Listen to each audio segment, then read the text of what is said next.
A shy girl working the night shift as an admin clerk hands her umbrella to a stranger in the rain, never knowing he's a young millionaire, just beginning to crawl out from under the weight of depression. He never caught her name, but her glance stayed with him. Long after the rain stopped, he spent a fortune trying to find the one person who didn't look away. If it were you, would you turn back? Let's begin from that rain-soaked, fateful evening. The man stood in the rain as if waiting to be found. No umbrella, no movement. Just there, motionless in his soaked suit, at a busy intersection, like someone who'd wandered out of a forgotten scene in an old film. Everyone passed him, by without meeting his eyes, as if they could sense something strange clinging to him. No one asked if he was all right. No one paused, except for one girl and an old umbrella. She saw him from across the street. Rain slipping past her lashes, she stopped, gaze caught on his stillness. Silent. Unmoored. She didn't know why her feet began to move, only that they did, as if something unnamed inside her had been called to attention. There was nothing remarkable about her. No makeup, no statement dress. Just a dark coat, plain jeans, and a battered umbrella with a few bent spokes from too many windy nights. But something in her walk, steady, gentle, seemed to hush the noise around. Heard he didn't even register her presence until she was right in front of him. No words, no questions. She simply opened her umbrella, held it over his head, then slipped the handle into his limp hand. He looked down at the umbrella, then up at her. Their eyes met. And in that moment, it wasn't the umbrella that made him feel sheltered. It was the look. She said nothing. Just gave a small nod and walked away, leaving him standing there, shaking not from the cold but from the shock of such quiet, unexpected grace. The umbrella wasn't special. Grey nylon spotted with faded dots, the handle worn smooth. But in his hands now it felt like a lifeline, something that tethered him for the first time in years to the present. He turned, wanting to call out. But she had already blended into the crowd, her dark coat vanishing into the curtain of rain, her steps quickening, gone around the corner past a bakery. No name, no goodbye. Minutes passed.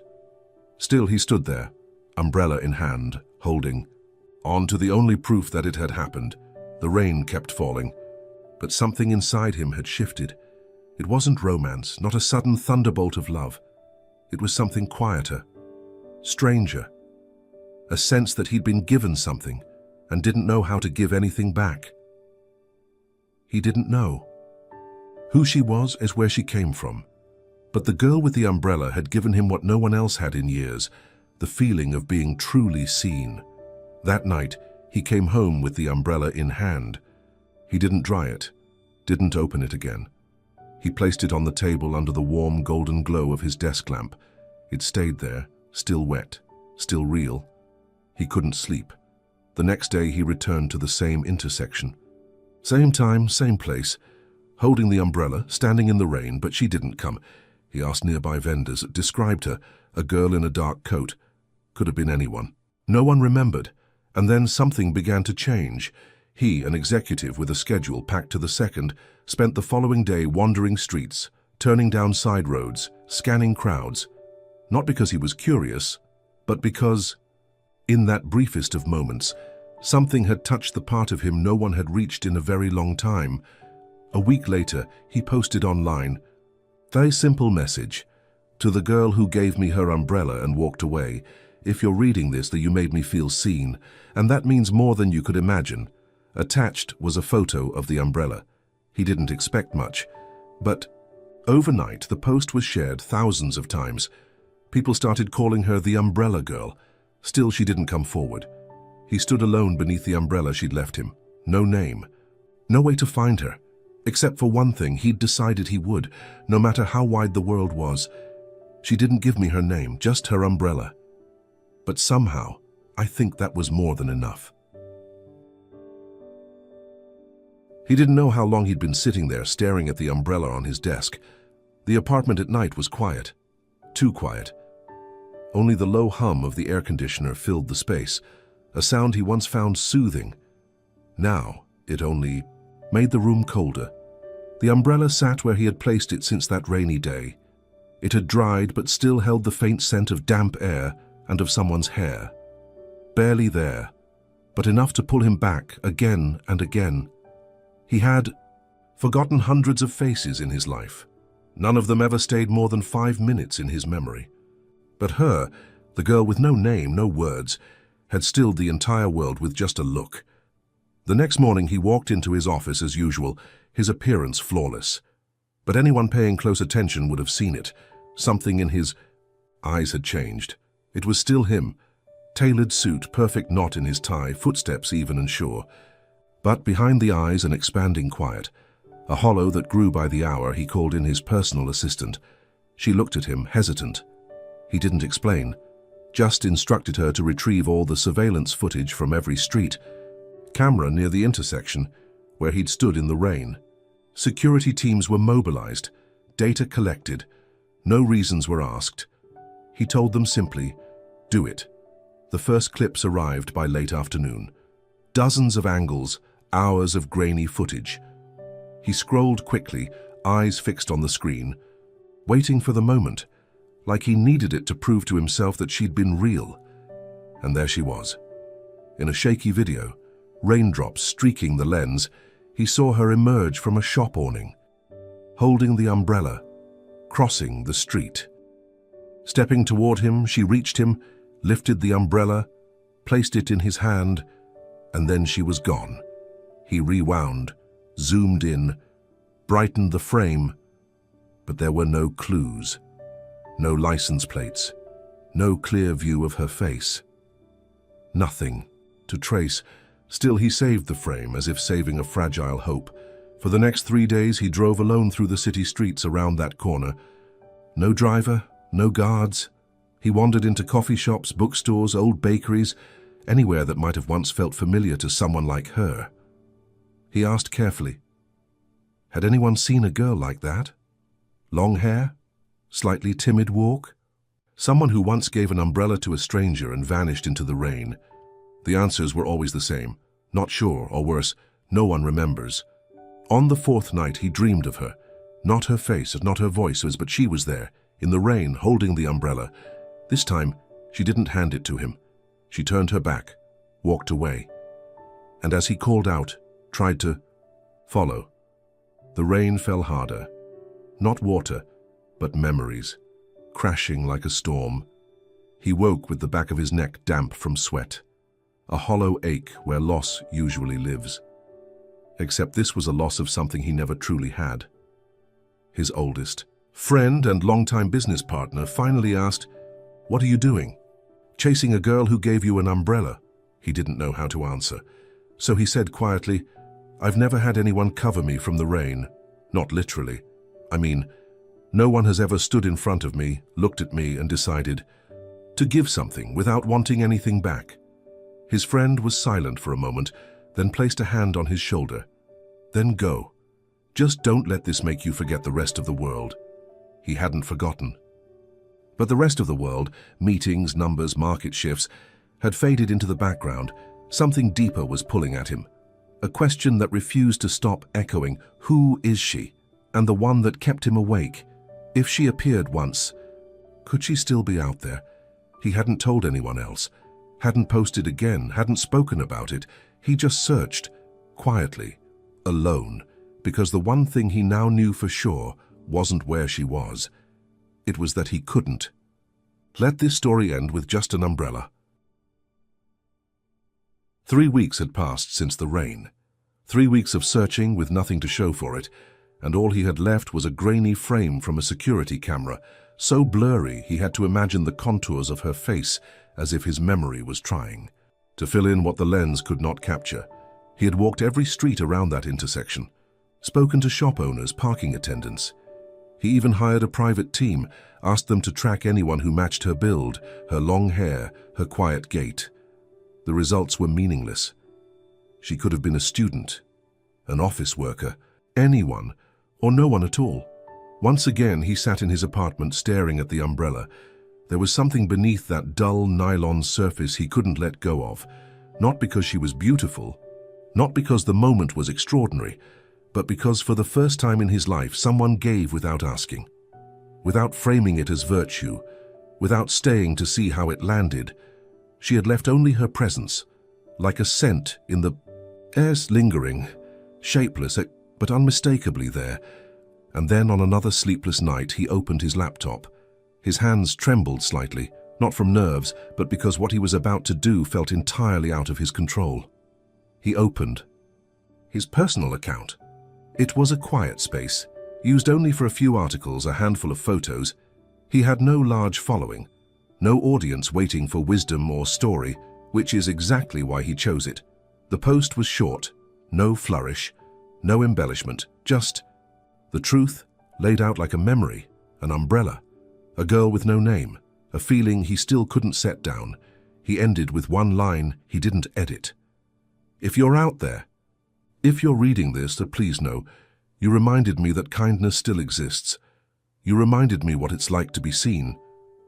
He added a photo, the umbrella resting on the corner of a wooden desk, bathed in soft amber light.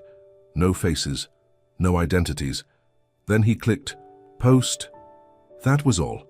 No expectations, no thoughts of what might come, and he stepped away from the screen. By morning, the post had taken on a life of its own. First a few shares, then dozens, then hundreds. The hashtag #JudgeUmbrellaGirl began to appear. Comments poured in, some touched, some skeptical, some playful. Are you sure this happened? I hope she reads this. And he said nothing, just watched. Elsewhere in the city, a young woman woke up, made herself a cup of jasmine tea, her usual quiet ritual, and opened her social feed. She wasn't expecting anything. Then the post appeared, suggested, trending, just a photo of an umbrella, a paragraph she almost scrolled past until the first line landed, and then time slowed each word, each sentence. They felt like they'd been lifted directly from her own memory. She froze at the line. She didn't give me her name, just her umbrella. But somehow that was more than enough. Her hand trembled. She set the teacup. Down, not broken, just unsteady. She read it again and knew there was no mistake. She didn't know how to feel. Part of her felt a quiet relief, as if something heavy she'd been carrying alone had been softly named by someone else. Another part was terrified because she knew one comment, one message, one reply, and nothing would ever go back to how it was. She wasn't good at being seen. All her life she'd chosen the corners. At parties, the dim spots near the wall. In class, the back row. She'd survived through quiet, through softness, and the one time she'd stepped forward, offering an umbrella to a stranger, this had happened. She pulled her phone closer, opened the comment box, typed, "I think I might be her," then deleted it. Typed again. "I was there that day. It was raining. I left the umbrella. I left the..." Deleted. She sighed, closed the app, opened it again, then again. In the end, she shut her laptop, didn't respond. But that night, she read the post again, and the next night, and the night after. Each new share, each new comment, made her feel like someone was standing just beyond a lit doorway, calling her name. She stood on the other side of the glass, not sure if she could step in. He still didn't know she had read it. She still didn't know if she'd ever have the courage to answer. But something had shifted between them. Something unseen had stretched, a thread unnamed but felt an echo of something they both thought had ended. Night fell softly. In the amber glow of a small lamp, she sat at her worn wooden desk, fingers brushing over the blank pages of her notebook. The curtains fluttered gently in the breeze, slipping through a cracked window. There was no sound, but the tap of wind against glass and the slow, steady ticking of a clock. Her phone lit up again. That post, the one being shared thousands of times, still sat there waiting, like it was holding its breath, asking her to do something she hadn't yet dared to do. There are things we never expect to haunt us, like giving a stranger an umbrella or disappearing without looking back. She thought suddenly of her younger self in university. Her hair had been longer then, her face rounder, full of that soft, aching hope that if she tried hard enough, someone might one day truly see her. Once, she had been assigned a class presentation, the first she'd prepared all on her own. She wore a grey pleated skirt that day, stepped forward with confidence, but her voice trembled. One word slipped. A sentence faltered. Soft laughter rose from the back of the room. Not cruel, but not kind either. After that, she never volunteered again, never raised her hand, never gave anyone the chance to look at her too long. Because when they did, they always looked. Away, elsewhere in the city, he too could not sleep. In his hand, the umbrella. On the table beside him, the printed frame from that fleeting moment of surveillance footage. He had searched everywhere, but all he'd found was silence. He didn't know her name, but she had arrived in his memory like a sudden wind through summer, brief, chill, and unforgettable. She tapped the notebook cover with her fingertip, rhythmic, steady, as if waiting for a thought that was running late. She had spent her whole life trying not to disturb anyone, learn to step lightly and speak softly, not take up space, like when she was 10 and got lost in a supermarket. She didn't cry, didn't call for her mother, just stood silently by a rack of cereal, hoping her mother would remember and come back. But she didn't. A store clerk found her and brought her to security. When her mother finally came, she only said, "Why didn't you say something?" That question had stayed with her ever since, and he kept dreaming of rain, this time flashing red lights. Her sharp screech of tires, a sound from the past, still too loud. He'd been 14, sitting in the passenger seat when the accident happened. He and his mother had argued over a failed math test he was too ashamed to bring home. He'd planned to apologize. He never got the chance, and she never woke up. Since then, he lived with the knowledge that people can vanish in a blink. That words left unsaid don't disappear. They collect like condensation on glass, blurry, cold, unwiped. She had once had someone, almost a co-worker during an internship, who always shared lunch with her. He'd once said, "You make people want to protect you." She had smiled. Later, when she finally opened up, shared her fears, her doubts, he began to pull away. Not all at once, just slowly. People don't leave in grand exits. They fade, so she had learned to leave first. He opened a blank document, typed a few lines, deleted them. This would have been his first post about her, the girl who gave him what no one ever had, kindness, without a reason, not love, not destiny, just presence, at the right time, and disappearance, at a time he recognized all too well. She read the post again. Each word tapped gently at something beneath her skin. Not painful, just hidden. She didn't know if she should feel sorrow or something quieter. There was a trace of grief, but also a strange sense of being, like she existed, if only in someone else's memory. She wrote in her journal, "He doesn't know who I am, but he saw the part of me others always looked past." Then she stopped, closed the notebook. The night passed like a long breath. No one texted, no one called, no one knocked. Only the post remained, still being shared, still unanswered. But in that silence, something began to shift. Girl who once chose to disappear was now wondering if she might appear. And a man who had always expected loss was learning for the first time how to wait. That night he couldn't sleep, not exactly because he missed her, but because of the questions that had begun gnawing at him from the inside. Did she know he was looking for her? Had she read the piece? And if she had, why the silence? That silence wasn't a no, but it wasn't a yes either. It lived in the blur between possibilities, leaving him unmoored, unsure whether to stop or take one more step forward. He sat in the dark, the laptop half open, its dim light casting a glow on the umbrella, still there, untouched, quiet as a door never reopened. The message came just before dawn, a time suspended between sleep and waking. He saw the notification blink onto the screen. Is this her? Just one line. No name, no profile picture. Beneath it, a link. He'd gotten dozens of messages like this. Most were fake, strangers spinning stories, cropping random images, even using AI to recreate her face with the umbrella. But this one felt different. Not because of the words, because of the feeling. He clicked the link. The screen shifted to a vertical phone video. The footage was grainy, unsteady, but the scene hit him like a wave to the chest. A bus stop. Wind tearing through. The rain had just let up. A girl stood alone. A grey canvas bag held close. Her long hair fell over one shoulder. She didn't turn her face, but the shape of her, the way she moved, each tiny gesture made his heart hammer. She looked off into the distance, then stepped onto the number 27 bus. The door shut behind her. The video ended, not even 10 seconds, but enough to upend his world. He shot up, grabbed his keys, left without a coat. He drove on instinct.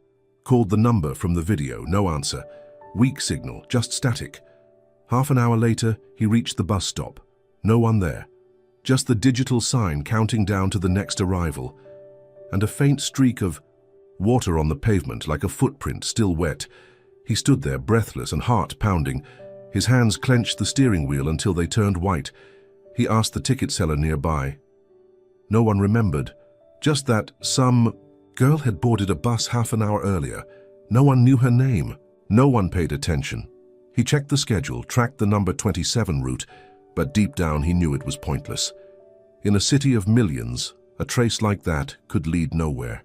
He returned to where she'd stood, stepped into the very place.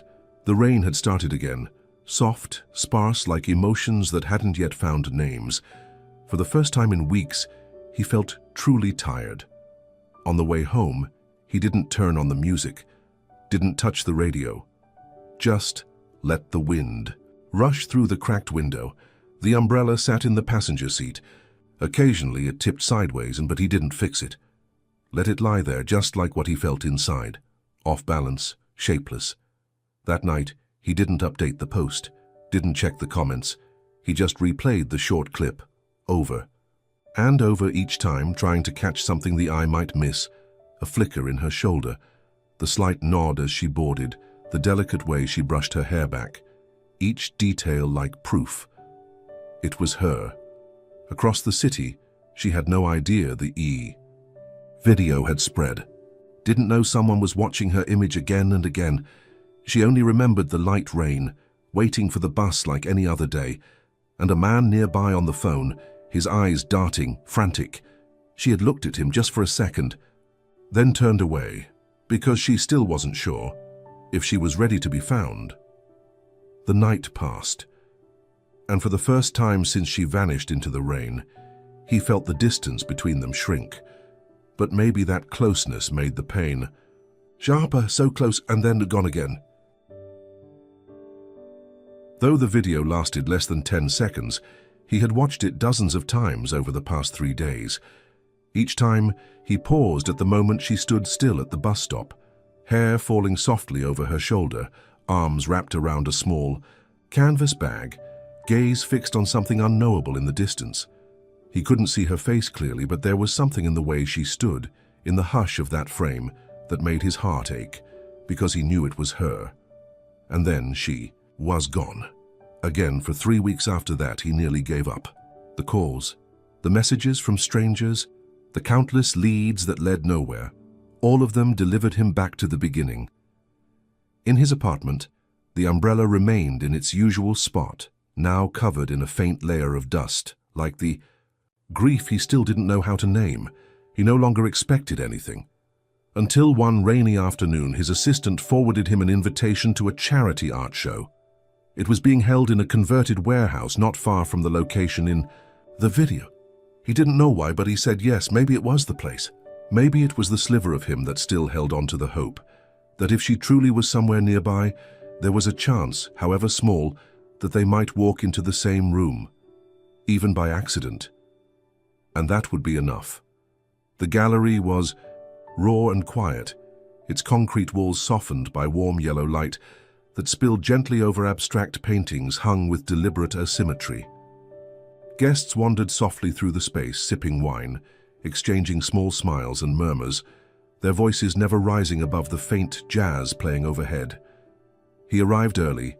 No one paid him any attention, something he was quietly grateful for. He didn't want to be noticed. He just wanted to watch, to look. Without being seen, she was there too. She hadn't known he would come.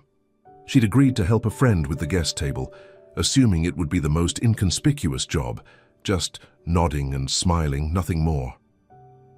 She stood near the entrance wearing a pale cream sweater, her hair loosely tied back, no makeup. But there was a quiet clarity to her that made people glance twice without realizing why. And then they saw each other. There was no warning, no movement to catch the eye. Just in the moment he passed by, their eyes met, and time, like a habit long unbroken, paused, thread thin and still. He knew her immediately, and not by her face and not by her shape, but by the feeling. That same quiet gravity, like the breath of early winter, had once surrounded him in the rain. She knew him too, from the very first glance, and the feeling of being seen, not in the way people fear, but the way someone gently sees through you, made her falter just slightly. They stood frozen. For a few seconds, while the world moved around them, while the music played and voices murmured, they just stood there, looking. No words, no smiles, no nods, but in their eyes everything. He walked toward her slowly. She didn't move away. Didn't step forward either. They stopped just close enough to hear each other's breath if either of them dared to exhale. He opened his mouth to speak, then hesitated. He didn't know where to begin. He had rehearsed this moment so many times, imagining himself saying, "I was looking for you," or "Thank you for the umbrella," or simply, "Hello." But now, with her actually there, everything disappeared. She lowered her gaze slightly, eyes still locked with his. Her fingers tightened around the guest list in her hands, as if it were the only thing holding her steady. They both turned toward a nearby painting, a white canvas streaked with flowing colors, undefined, empty, and somehow haunting. They stood side by side, saying nothing, needing nothing, just the shared existence of being there at the same time. A few minutes passed, or maybe a lifetime. No names were asked, no rain was mentioned, no posts brought up, but when they stepped away, he toward the gallery's inner rooms, she back to her post, they both knew they had found each other. Truly. That night, she sat in front of her phone and reread his old post. She still didn't respond, but for the first time, her hands didn't tremble when she opened the page. That night, he sat in his familiar apartment and placed the umbrella back in its old spot. But this time, he didn't linger over it. Because for the first time, in many days, what tightened his chest wasn't a memory. It was a possibility. Some eyes don't look at you. They find you. Sometimes the ones we're searching for don't need to say a word. They just have to stand still and look at us with the kind of gaze that quiets everything else. After the exhibition, neither of them called. No messages, no emails, no apologies, no promises to meet again. But both of them knew everything had changed. He continued living his usual rhythm, morning coffee, meetings, the quiet return to his apartment. Yet now every space he passed through held a faint echo. Someone had once stepped into his silence and left behind a resonance. She didn't slip back into hiding either. She read his post one last time, then closed it, then opened it again, then closed it. Each time she edged closer to something she had spent years avoiding. She knew she couldn't choose to disappear anymore. A week after the exhibition, he received a short message. "Do you have time for coffee?" Tomorrow afternoon, no name, no context, but he knew it was her. He stared at the message in silence. His heart beat softly, like footsteps approaching the door of a heart long left waiting, hesitating just outside. The cafe she chose was tucked into a narrow alley, almost hidden behind an old bookstore. The space was quiet, the lighting gentle, the scent of wood and roasted coffee blending into something quietly warm. He arrived early, sat by the window, hands wrapped around a cup gone cold. When she walked in, he didn't see her right away, but the soft, familiar trace of her scent made him turn. She wore a white shirt, a grey cardigan draped over her shoulders. Her hair hung loose around her face, unadorned by makeup. She looked exactly like the woman he had missed every single day. She smiled, shyly, almost apologetically. He stood, gestured to the seat across from him. No words. None needed. The first few minutes were quiet, but not the quiet of discomfort. The quiet of two people relearning each other, through glances, through breath, through the spaces that once stretched between them like a whole season of rain. She was the first to speak. "I didn't think I'd miss you," she said, her voice light, utterly sincere. "I didn't think something that small it would make someone write an entire piece." He smiled, softly like sunlight slipping through after long days of rain. "I didn't think an umbrella could make me search for someone this much." They both laughed. She told him about a class when she was 19, how she lost her voice during her first presentation, and how the quiet laughter from the back of the room made her shrink inside herself for years, about feeling like background texture in most relationships, never quite special enough to be held onto, never quite awful enough to be let go, about her fear of being seen, truly seen by someone. He listened like each word was a breeze brushing across some dry, long-forgotten landscape inside him. He didn't interrupt, didn't rush her. Only when she paused to breathe did he speak gently. "I lost my mother too because of something I didn't say in time." She looked up. "I meant to apologize to her that day, but I didn't make it. And ever since, I've been afraid of losing something before I'm brave enough to hold on to it." She said nothing, just looked at him. A long, quiet look. Then she said, "I'm not good at staying, but today I came." The conversation stretched past 2 hours, not too many words, not too many details, just enough for someone to quietly open an old door and find that there was still light inside. As they stood to leave, she hesitated. "I won't disappear," she said, voice trembling but true. He didn't ask, "Are you sure?" He simply nodded, as if fulfilling a promise that had been waiting patiently to be spoken aloud. That evening he returned home and reopened his old post. For the first time, he set it to private. Didn't delete it. Just put it away. Because what he had been looking for was no longer out there. That day the wind picked up early. The sky turned grey in that familiar way, its muted light making everything outside the window seem to slow, as if the world had slipped into a gentler, more deliberate dimension. He sat quietly in the small kitchen, fingers absently circling a cup of cold coffee, his gaze resting on the edge of the table, on the thin cloth she'd forgotten the day before. He didn't text her. Not because he forgot, but because he knew. If she wanted to come back, she would find her way. Outside, the rain began to fall, light and scattered, as though even the sky was unsure whether to pour its heart out or merely brush the earth's surface with hesitation. At 4 in the afternoon, he stepped out, umbrella in hand. He returned to the same cafe, where they'd once sat for hours, speaking of things no one else had ever been allowed to hear. The window was fogged with a fine mist. Inside, blurred figures moved slowly, like characters in an old film reel turned down to half speed. But this time he didn't go inside. He stood beneath the awning, holding a new umbrella, a soft grey one, wooden handle, thick fabric, sturdy frame. Not the same as the one she'd given him in the first rain, but similar enough that anyone looking closely would feel its echo. He opened the umbrella as the first drops fell, not to stay dry, but to wait the right way. She arrived at 10 to 5, not hurried, not hesitant, and not hidden as she had been in their earlier encounters. She simply walked slowly around the corner, wearing a thin coat, no umbrella, hair damp and clinging lightly to her cheek. She stopped just 3 steps from him, neither spoke. He tilted the umbrella toward her, a small gesture but complete. She stepped beneath its cover, as though she had been standing there all along, only waiting to realize it. In that moment, the umbrella was no longer just an object. It was a bridge, a language, the first touch without touching. "You didn't bring an umbrella?" he asked, his voice low, warm. She shook her head, eyes still on the rain. "Because I knew someone else would."